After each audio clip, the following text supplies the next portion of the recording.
sentro ng balita. Ito ang Balitang Uno. Samahan ninyo kami sa paglalakbay sa mundo ng balita. At para sa unang balitang lokal, kaso ng dengue tumataas na. Para sa balitang nasyonal, Alice Guo bumalik sa Pilipinas bago arestuhin. At alamin natin mamaya ang panahon, bagyong Enteng posibleng lalabas na sa PAR. Balitang sports, Ivan Fournier aalis na sa NBA. At ating tunghayan mamaya sa balitang showbiz, Catherine Bernardo at Nadine Lustre pinusuan ng mga netizens. At para sa balitang lokal, kaso ng dengue tumataas na. Alamin natin yan sa pag-uulat ni Marian.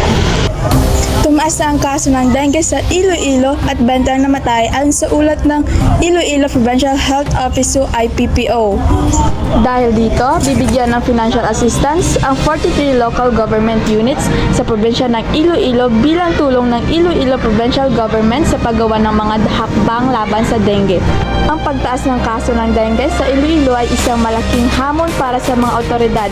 Mahalaga ang pagtutulungan ng lahat upang maibsan ang epekto ng dengue sa mga mamamayan. Ang pagsunod sa babalay para sa ating kalusugan at mag-ialito rin para maiwasan ang mga sakit. Ako si Mario Collado, nag-uulat.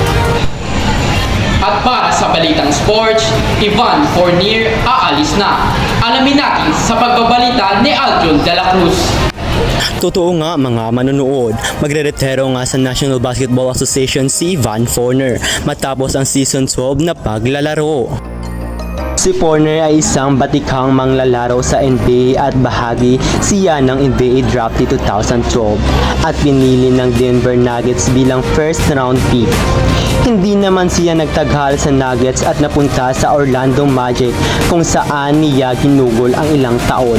Mula sa Orlando, napunta siya sa Boston Celtics ngunit nalaunan ay tuluyan ding na-trade sa New York Knicks. Aljon de la Cruz para sa Sports Balita. Para sa balitang nasyonal, Alice Guo bumalik na sa Pilipinas. Alamin natin sa boses ni Chamel. Bumalik na sa Pilipinas si dating Mayor Bamban Tarlac na si Alice Guo matapos na ban-deport mula sa Indonesia kung saan siya naaresto.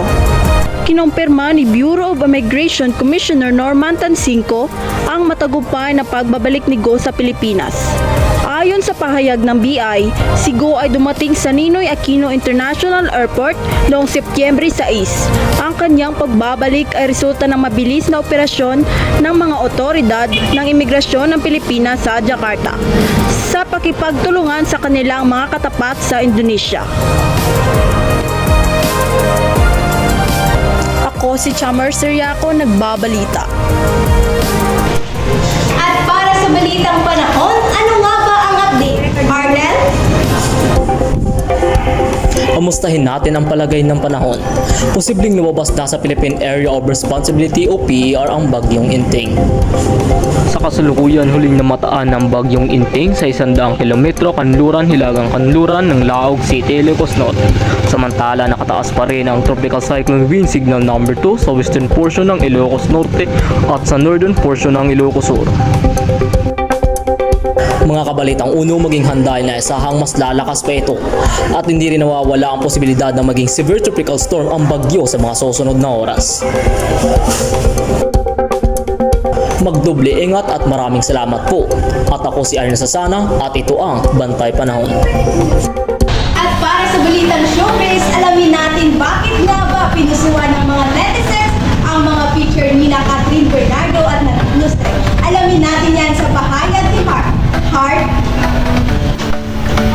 At para sa nakakaaliw na balitang showbiz, trending ngayon sa social media ang dalawang Filipino actress na sina Catherine Bernardo at Nadine Lustre. Spotted kasi sila sa birthday celebration ng isang kilalang doktor. Ikinatuwa rin ng fans dahil pinafollow na ni Nadine si Kat sa social media.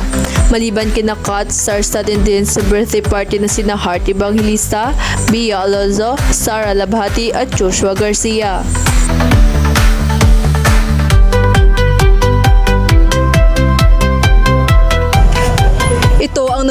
dito sa Showbiz, Heart Olivar.